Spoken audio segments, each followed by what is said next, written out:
Buenas tardes, profesora. El día de hoy, junto a mis compañeras María Jesús Pinochet, María José González y yo, Francisca Bastías, le damos inicio a nuestra presentación, en donde hablaremos de una estructura con gran importancia, el cuello, en donde mostraremos y nombraremos cada una de las zonas donde se sitúan diferentes tipos de triángulos musculares, al igual que diferentes estructuras, como por donde pasarán arterias, venas y nervios que lo conforman. Junto a ello, como función de los músculos, lograr dar movilidad en la zona mandibular, que ayudarán en la deglución.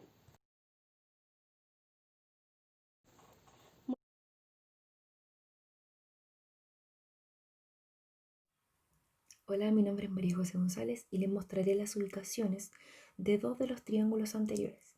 Entre estos podemos encontrar el triángulo submandibular y el triángulo submentoniano.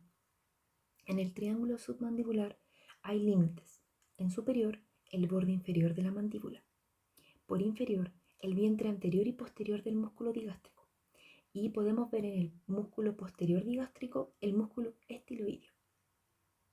El contenido de este triángulo es la rama mandibular y cervical del nervio facial número 7, la parte de la arteria facial, que es la carótida externa, el nervio hipogloso par 12, los ganglios linfáticos y una aponeurosis profunda.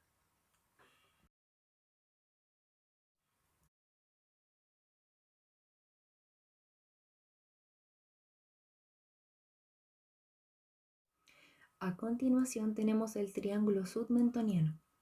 El triángulo submentoniano, o más bien el triángulo suprayoideo, es una división del triángulo anterior del cuello. Y este está limitado por posterior, por el vientre anterior digástrico, en anterior, que es al frente, por la línea media del cuello entre la mandíbula y el hueso hioides.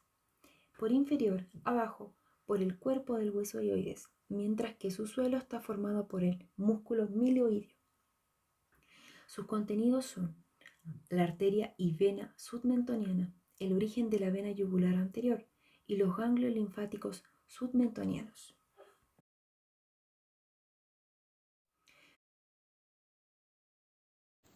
Buenas tardes. Mi nombre es Francisca Bastías y le hablaré sobre el triángulo carotidio y el triángulo muscular. Este tipo de triángulo es parte de la distribución del triángulo anterior, por parte inferior, llamado triángulo carotidio. Este está ubicado y delimitado por el borde anterior del músculo esternocleidomastoideo, el vientre posterior del digástrico y el vientre superior del homohioideo. El tejido celular subcutáneo es laxo y en este plano se encuentran las fibras del platisma. Bajo este músculo, en la porción superior de la región, aparece la yugular externa, que luego cruza oblicuamente sobre el esternocleidomastoideo. La hoja superficial de la fascia cervical profunda, llamada como la hoja de revestimiento. Este envuelve al esternocleidomastoideo y se extiende desde el borde anterior del músculo hacia la línea media. En relación con la cara medial del esternocleidomastoideo se encuentra la vaina carotidia, y entre esta y el músculo se puede visualizar el asa cervical, arco nervioso de concavidad superior formada por la unión del ramo descendente del hipogloso o raíz superior, C1, y el ramo descendente cervical o raíz inferior, C2 y C3, que estos inervan a los músculos infrahioideos. Dentro de la vaina carotidia se encuentra el paquete neurovascular del cuello formado por la carotidia común y la porción proximal de las ramas internas y externas, el cuerpo carotidio, la vena yugular interna y el nervio vago. Buenas.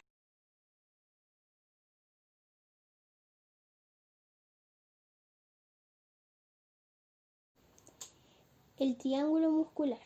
Este triángulo es parte de la distribución del triángulo anterior, que se encuentra en la parte inferior al igual que el triángulo carotidio. El triángulo muscular, o también llamado triángulo homotraqueal, se encuentra ubicado en región impar y media que ocupa la región anterior e inferior del cuello.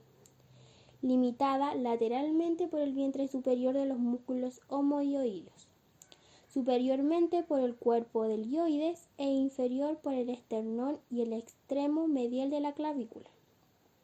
Debajo del plano muscular podemos encontrar la laringe, la tráquea, el esófago y el compartimiento glandular con las glándulas tiroides y paratiroides. En la parte lateral de la región aparecen las fibras del platisma. Bajo este músculo se encuentra la hoja de revestimiento de la fascia cervical profunda, extendida entre los bordes de ambos externos cleidomastoideos.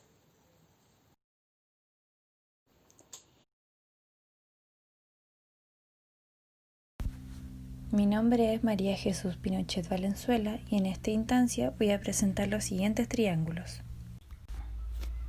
Triángulo posterior. El triángulo posterior está atravesado a unos 2,5 centímetros por encima de la clavícula, por el vientre inferior del músculo homoideo, que divide el espacio en dos triángulos: triángulo superior o occipital, triángulo inferior o subclavia o triángulo supraclavicular.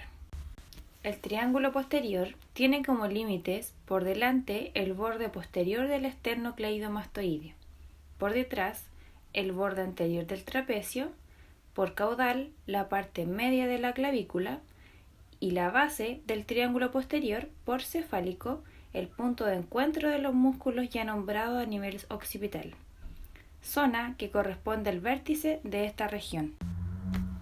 Como piso, el músculo esplenio, músculo elevador de la escápula y músculos escalenos. En el triángulo occipital se encuentra el esternocleidomastoideo, el trapecio y el vientre posterior homoideo. En el contenido encontramos el 11º par craneal, la arteria occipital, el nervio mastoideo y el grupo ganglionar.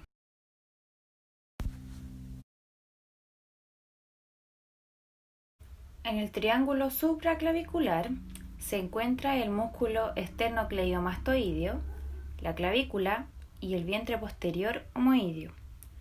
En el contenido encontramos el escaleno anterior, el plexo braquial, la arteria subclavia y la vena subclavia.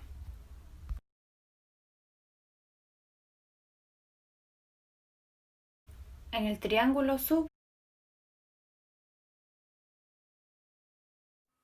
En conclusión, con mi compañera María Jesús Pinochet y mi compañera Francisca Bastías, podemos ver que tanto los triángulos posteriores como anteriores tienen bastante relación. ¿Por qué? Porque todos sus límites están relacionados y todos los músculos que están limitados por los triángulos también tienen bastante relación.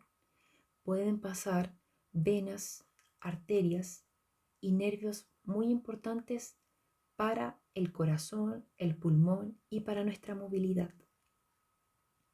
Bueno, para terminar, les dejamos aquí algunas imágenes para que puedan entender dónde se encuentran los triángulos y puedan ubicarse con los músculos más importantes del cuello.